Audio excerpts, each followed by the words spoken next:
여러분 안녕하십니까. 광주 MBC 뉴스투데이입니다. 먼저 오늘의 주요 뉴스입니다.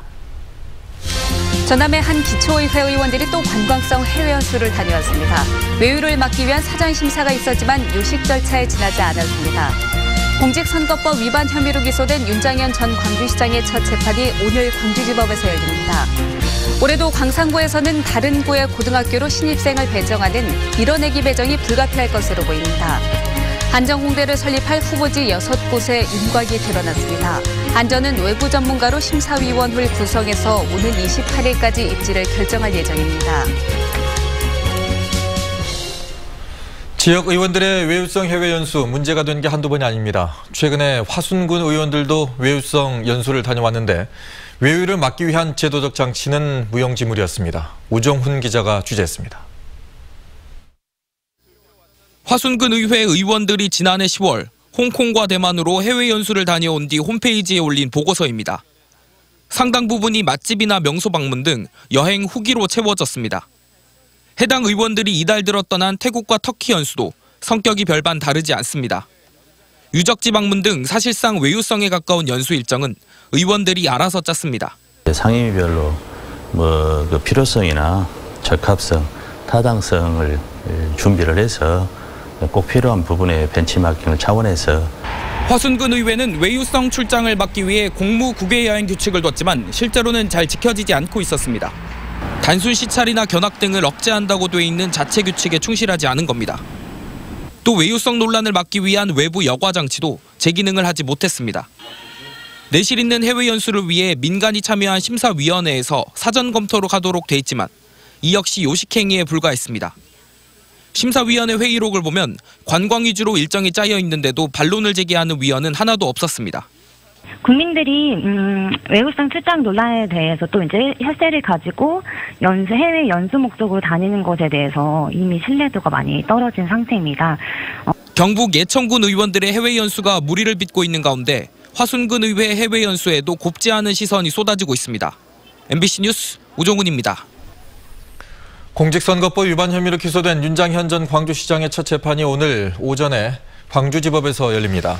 윤 전 시장은 권양숙 여사를 사칭한 사기범 김모 씨로부터 돈을 빌려달라는 요구를 받고 지난 2017년 12월부터 지난해 1월까지 4차례에 걸쳐 4억 5천만 원을 송금한 혐의로 기소됐습니다. 윤 전 시장은 친분이 있던 노무현 전 대통령의 가족이 어려움을 겪고 있다는 말에 속았을 뿐 공천을 바라고 돈을 준 것은 아니라며 혐의를 부인하고 있습니다. 한편 검찰은 윤 전 시장이 김 씨 자녀 2명의 채용을 부탁한 혐의에 대해서도 별도로 조사를 진행 중입니다. 올해도 광주 광산구 지역에서는 다른 구의 고등학교로 신입생을 배정하는 이른바 밀어내기 배정이 불가피할 것으로 보입니다. 광주시 교육청은 올해 광산 지역의 고등학교 진학생 수가 5,400여 명으로 지난해보다 200여 명 늘어남에 따라 타 자치구로 원거리 배정이 불가피할 것으로 전망했습니다. 지난해의 경우 광산 지역에서는 800명이 다른 자치구의 고등학교로 배정됐습니다. 시교육청은 오는 31일 중고등학교 배정 결과를 발표할 예정입니다. 피부에 닿는 공기가 무척 차갑습니다. 어제 오후부터 시작된 반짝 추위가 이어지고 있는데요. 오늘 아침 광주의 기온 영하 5도를 보이고 있지만 찬바람이 강하게 불면서 체감 온도는 영하 10도 안팎까지 떨어졌습니다. 오늘 나가실 때는 보온에 각별히 신경 쓰셔야겠고요. 낮부터는 찬바람이 차츰 잦아들면서 반짝 추위는 물러가겠습니다. 현재 위성 영상 보시면 오늘 출근길 하늘 구름 가득합니다. 오늘은 종일 이렇게 구름 많은 날씨가 이어지겠습니다. 한편 오후부터는 초미세먼지 농도가 짙어지면서 나쁨 수준까지 치솟겠습니다. 유념하시기 바랍니다. 전남 동부 지역에 내려진 건조특보는 아직도 해제될 기미를 보이지 않고 있습니다. 여수와 광양을 시작으로 순천, 구례, 곡성에 내려진 건조특보는 보름 가까이 이어지고 있습니다. 산지나 해안가에서는 바람이 특히 강해서 작은 불씨가 큰 불로 이어질 가능성이 높으니까요. 각별히 주의하시기 바랍니다. 날씨였습니다. 한정공대 후보지들의 윤곽이 드러났습니다. 당초 약속한 대로 광주시가 3곳, 전라남도가 3곳을 각각 추천했습니다. 한정공대 유치를 위한 자치단체 사이의 전략 대결이 벌써부터 뜨거워지고 있습니다. 김인정 기자입니다. 한정공대 후보지 서류 제출이 마감되는 날 광주시와 전라남도는 각각 후보지를 3곳씩 추천했습니다. 자치구 간 물밑 경쟁이 치열했던 광주시는 남구 2곳과 북구 1곳을 최종 추천했습니다. 광주시 추천지는 에너지밸리로 조성 중인 남구 도시첨단 산업단지, 나주 접경지인 영산강 승촌보 부근, 그리고 첨단 3지구입니다. 특히 장성 땅 70%, 광주 땅 30%인 첨단 3지구의 경우 광주 북구를 중심으로 접경 지역인 광산구, 그리고 전남 담양과 장성까지 연합하며 공동 유치에 나서 눈길을 끌고 있습니다. 한전공대가 첨단 3지구에 위치되면은 첨단 3지구가 빨리 조기에 착공이 되고 또 많은 산학형 클러스터들이 같이 연계가 돼서 장성에서 그 원하고 있는 심혈관 센터도 마찬가지고 또 담양군에도 그 많은 또 영향권에 들어가서 반면 전남은 추천지 3곳을 모두 나주로 했습니다. 구체적인 부지는 땅값 폭등과 경쟁 과열을 우려해 공개하지 않았지만 추천지 한 곳은 혁신도시 안쪽, 2곳은 혁신도시 밖입니다. 나주에 집중한다는 게 전남의 기본 전략이었던 만큼 첨단 3지구에 가세한 일부군의 이탈에는 당혹스러워했습니다. 담양 쪽에서 같이 합의해서 한다는데 저희들한테 한 번도 협의한 적도 없었고 한 번도 얘기를 한 적도 없었고. 전략 역시 제각각입니다. 광주는 전남 지역에 비해 대학과 연구기관이 많아 산학연 연계성이 좋고 정주 요건이 좋다는 점을 강조합니다. 전남은 국공유지가 부지에 포함돼 부지 확보가 쉽고 비용도 낮다는 점, 그래서 빠른 착공과 개교가 가능한 점을 유리한 포인트로 보고 공략에 나섭니다. 광주와 전남 둘 다 상생 키워드를 전략에 넣고 밀고 있지만 해석은 각각입니다. 광주는 통 큰 양보로 전남의 한전을 유치하게 해줬으니 한전공대는 광주로 오는 게 상생이라고 하고, 전남은 이미 만들어진 혁신도시를 활성화시키는 게 상생이니 한전공대 역시 한전이 있는 나주로 와야 한다는 논리입니다. MBC 뉴스 김인정입니다. 한전공대 후보지 추천이 마무리됨에 따라 이제부터는 최적의 입지를 선택하는 작업이 남아 있습니다. 앞으로 남은 20여일 동안 한전공대 부지 선정을 위해 어떤 절차를 거치게 될지 이계상 기자가 설명합니다. 한전공대 입지를 선정하는 작업은 전적으로 한국전력에게 맡겨져 있습니다. 한전공대 유치를 위해 광주시와 전라남도의 경쟁이 치열한 만큼 한전도 부담스러울 수밖에 없습니다. 그래서 한전이 가장 고민하는 부분이 공정성과 객관성입니다. 한전은 용역사를 통해 실무를 준비하고 심사위원회를 구성해서 최종 입지를 선정하도록 할 계획입니다. 심사위원회는 20명 안팎으로 꾸려지는데 오해의 소지를 없애기 위해서 광주 전남 지역 출신을 배제한 채 외부 전문가 위주로 구성될 예정입니다. 심사위가 구성되고 나면 위원들은 후보지 6곳에 대한 서류 심사와 현장 실사를 진행하고 평가 일정과 과정 등은 외부에 일체 공개하지 않기로 했습니다. 심사 과정에는 캠퍼스 후보지의 장점과 지자체 재정 지원 방안 등을 광주시와 전라남도로부터 청취할 예정입니다. 한전공대 부지심사위원회가 후보지에 대한 심사 결과를 한전 측에 전달하면 한전은 늦어도 28일 이전에 한전공대 부지를 확정해 발표할 계획입니다. 한전공대 부지로 최종 선정된 지역은 땅값 폭등을 막기 위해서 토지거래 허가구역으로 지정되는 등 부동산 규제가 강화될 예정입니다. MBC 뉴스 이계상입니다. 이용석 광주시장이 핵심 공약으로 내세운 경제 자유구역 지정이 출발 준비 단계부터 삐걱거리고 있습니다. 광주시는 경제자유구역의 밑그림을 그리기 위해 관련 용역을 최근 공고했지만 응찰자가 없어 유찰됐고 재공고에도 응찰자가 없으면 수의계약을 통해서 용역사를 선정하기로 했습니다.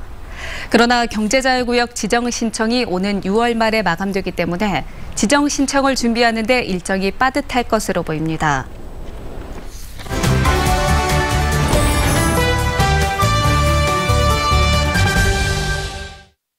지난해 광주시의회 감사에서 광주복지재단의 여러 비위 의혹이 불거져 논란이 됐는데요. 광주시 감사를 통해서 모두 사실로 드러났습니다. 네, 어떤 문제가 있는 건지 좀 더 자세히 살펴보도록 하겠습니다. 광주복지공감 박종민 대표 나와 있습니다. 안녕하십니까? 반갑습니다. 네, 자 먼저 광주복지재단이 어떤 단체인지 소개를 좀 해주시죠. 광주복지재단은 이제 2014년부터 지역사회에서 광주복지 발전을 위해서 일종의 머리 역할을 해줄 수 있는 기관이 좀 필요하다. 즉 아시아에서 연구개발이라든가 정책개발을 수행할 수 있는 기관이 필요하다라는 이야기가 되어서 2015년에 광주시가 출연한 이 일종의 연구기관이다 이렇게 봐야 될 것 같고 네. 그다음에 이제 또 중요한 문제는 사실 이제 대단히 지역사회에서 규모가 큰 빛골노인 건강타운과 효령 노인복지타운, 그다음에 시립장애인복지관, 장애인 보호작업장을 위탁 운영하고 있는 기관이다 이렇게 이야기할 수 있을 것 같습니다. 네. 알겠습니다. 그러면 이번 감사에서 어떤 점들이 이 복지재단의 문제점들이 지적이 됐나요? 네, 아마 이제 이 감사의 출발은 광주시의회에서 행정사무감사 과정에서 여러 가지 이제 뭐 아무튼 시의회는 핵심적으로 광주복지재단의 역할, 그다음 두 타운이 혁신적 운영을 좀 했으면 좋겠다라는 측면에서 문제 제기를 시작한 것 같고, 네. 아마 이제 그것을 시가 받아서 이제 감사를 한 것 같은데, 아무튼 이제 뭐 첫 번째로는 그 광주복지재단의 사무처장을 채용하는데 실제 이제 정년 연한이 60세인데 63세 분을 채용한 그 채용에 대한 비의, 네. 그다음에 이제 이 본부장이 겸직을 금지하고 있거나 허가에 의해서 이제 그 겸직 행위를 해야 되는데 토요일 날 뭐 대학 출강을 한 2016년부터 네. 이런 내용과 그다음에 이제 빛골노인 건강타운의 그 매점과 자판기를 운영하고 있는데 원래 임대해 준 분이 다시 일종의 재하청을 하는 이런 네. 방식으로 운영을 했고, 또 사실은 그 사실을 알고도 묵인한 점, 그 다음에 이제 뭐 본부장과 팀장의 어떤 갑질, 이런 부분들이 지적이 되었던 거죠. 네. 이런 복지재단의 그런 비위 사실이 우리 일반 시민들하고 어떤 관계가 좀 있습니까? 아마 이제 가장 중요한 문제는 사실은 이제 논란의 소지가 있기는 한데, 뭐 일각에서는 이번에 지적한 감사 내용 자체가 네. 실수이거나 그렇게 이제 엄중하냐 이제 이런 문제인데, 실제 중요한 문제는 광주복지재단이 말대로 진짜 광주에서 어떤 머리 역할을 해서 광주 복지 수준을 향상시키는데 자기 기여를 하고, 그 다음에 뭐 100억 이상 규모의 순수 시비가 들어가는 두 타운이 정말 그 규모라든가 예산 규모에 맞게 노인복지 향상을 위해서 지역사회에 기여하고 있는가, 네. 이런 문제가 사실은 굉장히 중요한 문제죠. 근데 그렇죠. 이번처럼 이러저러한 이런 부분이 실제 정상적 운영 이것과는 거리가 먼 거죠. 네. 그렇군요. 그러면 복지재단에서 이런 문제점들 네. 왜 발생했다고 보십니까? 아마 이제 저는 상당히 이제 민감한 문제이긴 하는데, 이번 사무처장의 인사채용 문제를 바라봐야 된다.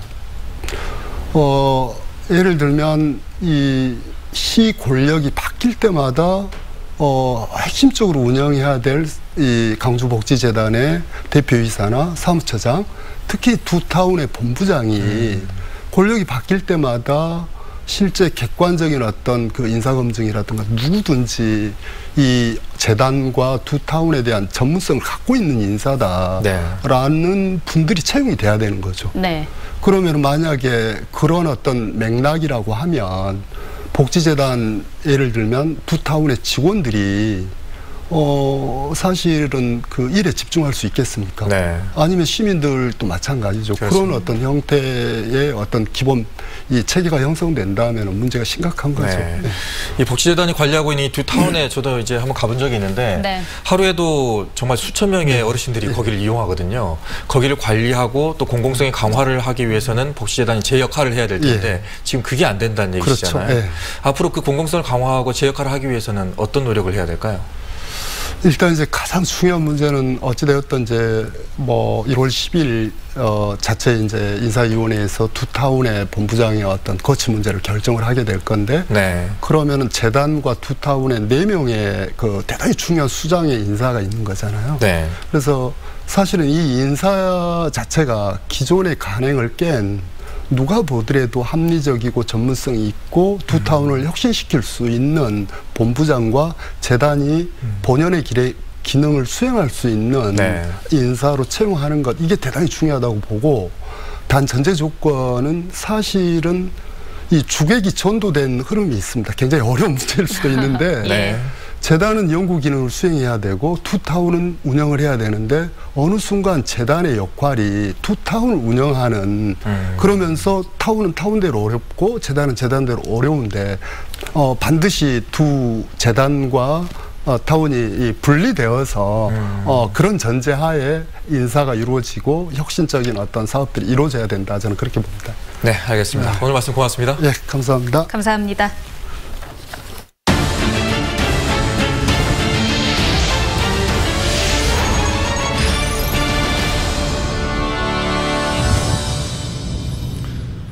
전라남도 교육청이 교육사진 공모전을 열어놓고 시상식을 돌연 취소했습니다. 심사가 불공정하게 이루어졌다는 의혹이 교육청 안팎에서 제기되고 있습니다. 김양훈 기자가 취재했습니다. 2018 전남교육 사진 공모전 당선작 전시회. 출품된 300여 점 가운데 당선작은 37점, 교육감 표창을 받습니다. 그런데 도교육청 홍보실 주관 공모전에 전현직 홍보실 직원과 가족들이 대거 당선자로 선정되면서 공정성에 의문이 일고 있습니다. 또 특정 직원들에게 사진을 출품을 하면 교육감상을 주겠다고 말했다는 의혹도 교육청 안팎에서 흘러나오고 있습니다. 심사 과정도 석연치 않습니다. 외부 인사를 포함한 심사위원은 7명. 이틀에 걸쳐 심사가 진행됐는데 일부 심사위원은 하루는 사인만 하고 왔다고 말합니다. 나는 사인만 하고 온 것밖에. 두 번째 날 심사는 이제 제대로 아는 걸로. 맞으니까 제대로 나와서 안 했으니까. 하지만 심사위원들에게는 하루 5만 원씩 이틀치 심사 수당이 지급됐습니다. 심지어 심사위원으로 참여한 교육청 직원들도 수당을 받았습니다. 이제 그 업무 담당했던 직원은 수당을 이 규정에 의해서 이제 지급하지 않았고 나머지 직원에 대해서는 이제 수당 지급한 걸로. 공무원들에게 심사 수당을 지급하지 않은 지자체와 대조적입니다. 민간인 경우에는 수당을 지급하고요. 공무원이나 지방의회는 수당을 지급하지 않습니다. 이런 가운데 전남교육청은 전남교육 사진 공모전 시상식을 돌연 취소했습니다. MBC 뉴스 김양훈입니다. 광주 남부경찰서는 함께 술을 마시던 50대 남성을 때려 숨지게 한 혐의로 45살 김모 씨에 대해서 구속영장을 신청했습니다. 김 씨는 지난 5일 오후 1시 30분쯤 광주시 남구 월산동의 한 원룸에서 알코올 치료를 하며 알게 된 50살 이모 씨 등 지인 3명과 함께 술을 마시다 이 씨가 화장실을 자주 가는 것에 화가 나 이 씨의 머리를 발로 때려 숨지게 한 혐의를 받고 있습니다. 경찰은 당초 김 씨가 이 씨를 때렸다는 1차 진술을 확보한 뒤 사인이 외부 충격에 의한 것이라는 부검 결과가 나오자 김 씨에게 구속영장을 신청했습니다. 광주 서부경찰서는 자녀를 취업시켜주겠다고 속여 1억 8천여만 원을 가로챈 혐의로 62살 이모 씨를 구속했습니다. 이 씨는 지난 2015년 비영리 복지법인 대표를 사칭하며 62살 양모 씨에게 접근한 뒤 자녀를 법인에 취직시켜주겠다고 속여 1억 6천만 원을 가로채는 등 같은 수법으로 3명으로부터 모두 1억 8천여만 원을 받아챙긴 혐의를 받고 있습니다. 이 씨는 가짜 사무실을 차린 뒤 피해자 자녀를 출근시켜 4개월에서 6개월간 임금을 주지 않은 채 허드렛 일을 시키기도 했습니다. 광주시가 무단 횡단 사고가 잦은 횡단보도 1000곳에 LED 조명을 추가 설치하기로 했습니다. 광주시는 올해 15억 원을 투입해 횡단보도 300곳에 교통신호등과 LED 가로 등 도로 표지판이 결합된 통합 가로 시설물을 설치하기로 했습니다. 또 오는 2022년까지 35억 원을 추가해 LED 조명을 설치함으로써 횡단보도의 발길을 개선하기로 했습니다. 금호타이어가 광주 공장 생산 라인을 점거한 비정규직 노조원에 대해서 민형사상 책임을 묻기로 했습니다. 금호타이어는 지난 7일부터 광주 공장 크릴룸을 점거한 채 농성 중인 비정규직 노조원 15명을 업무방해 등의 혐의로 경찰에 고소했다고 밝혔습니다. 또한 노조원들의 점거 농성으로 생산 차질이 불가피한 만큼 손해배상 책임 소송도 제기할 계획입니다. 비정규직 노조는 어제 오후 노동청의 중재로 사측과 협의를 가졌지만 의견차만 확인했다며 농성을 이어가겠다고 말했습니다. 높은 수온에서도 잘 자라는 다시마 품종이 처음으로 개발됐습니다. 앞으로 2년 동안 시험 재배를 거쳐 어민들에게 보급될 예정인데요. 다시마를 먹이로 쓰는 전복 양식에 큰 도움이 될 것으로 보입니다. 최진수 기자입니다. 조그만 어촌 앞바다. 출렁이는 파도 속에 다시마 씨줄을 100m 길이로 달아매는 작업이 힘겹습니다. 수산과학원이 지난해 출원한 신품종 다시마 수거원 302로 포자를 한 달가량 길러 실제 바다 양식장에 넣고 있는 겁니다. 이 품종은 24~25도 이상 높은 수온에도 성장이 가능한 다시마입니다. 양식 후반기 생장이 좋고 그리고 양식 기간이 연장되어서 11월까지 엽채가 남아있는 특징이 가장 큰 특징입니다. 지금 재배하는 다시마는 높은 수온에서 엽채가 녹아 9월부터는 수확할 수 없습니다. 이 때문에 미역이 나오는 11월까지 전북 양식장에서 먹이를 구하기 어려운 실정입니다. 가을에 먹이가 다 떨어지니까요. 그것이 좀 애로점이 많습니다. 이번에 개발된 신품종 다시마가 2년간의 재배 시험을 거쳐 보급되면 가을철 전북 양식 어민들의 먹잇감 부족 고민을 덜어줄 것으로 기대되고 있습니다. 예를 들어서 엽채의 길이라든지 너비, 폭과 같은 그런 여러 가지 형질들을 보면서 재배 신사를 진행하고 있습니다. 전남 도내 전북 양식장에서는 한 해 70만 톤 이상의 다시마와 미역을 전북 먹이로 쓰고 있습니다. 국립수산과학원은 재배 시험이 순조롭게 진행되면 내년 하반기에 신품종을 어민들에게 보급할 계획입니다. MBC 뉴스 최진수입니다. 광주시가 3.1운동과 임시정부 수립 100주년을 맞아 기념사업을 진행하기로 하고 보조사업자를 공모합니다. 공모 분야는 3.1운동 재현 행사와 100주년 관련 학술대회, 그리고 콘텐츠 제작과 역사 탐방 프로그램 등 8개입니다. 광주시는 오늘 10일부터 16일까지 지원을 받아 사업자를 선정할 예정입니다.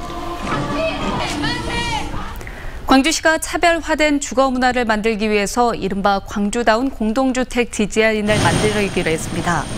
광주시는 획일화된 아파트 디자인이 도시 미관을 해친다는 지적에 따라 광주 특성에 맞는 디자인과 안전을 접목한 가이드라인을 올해 상반기 중에 마련하고 하반기에는 조례 등 관련 제도를 정비하기로 했습니다. 또 선진 사례 조사 등을 바탕으로 개선 방안을 모색하기 위해 관련 용역을 추진하기로 했습니다. 배추 가격 안정을 위해서 상품성이 떨어지는 가을 배추가 산지 폐기됩니다.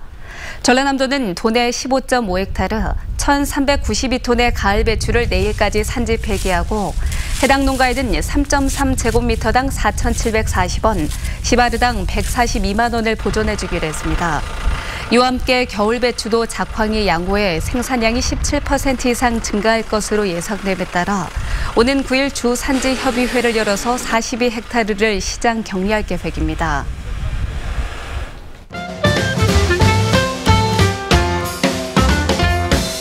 남도 음식 장인들에게 직접 요리를 배울 수 있는 프로그램이 광주문화재단 전통문화관에서 마련됩니다. 요리 경험이 없는 중장년층 남성들을 대상으로 하는 프로그램과 아이들이 좋아할 만한 요리를 배우는 프로그램이 각각 개설되는데요. 딸기 샐러드 같은 간단한 음식부터 오리탕, 궁중떡볶이 같은 요리도 직접 만들어 볼 수 있습니다. 광주 학생교육문화회관에서는 방학을 맞아 초중학생을 대상으로 하는 겨울방학 프로그램이 운영됩니다. 항공 드론 교실과 보드게임, 도예 교실과 스피치, 댄스 교실 등 11개 문화체험 활동이 진행되는데요.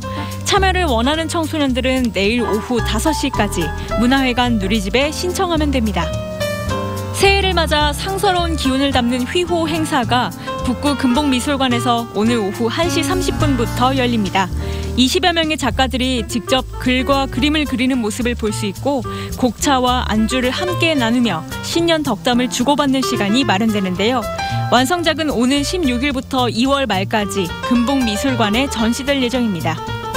광주시립미술관 국제 레지던시 프로그램에 참여한 작가들의 작품들을 한눈에 볼 수 있는 전시가 오늘부터 28일까지 서울 인사동 GNJ 광주전남 갤러리에서 열립니다. 작가가 경험하고 영감받은 광주 미술의 모습을 감상해 보시죠.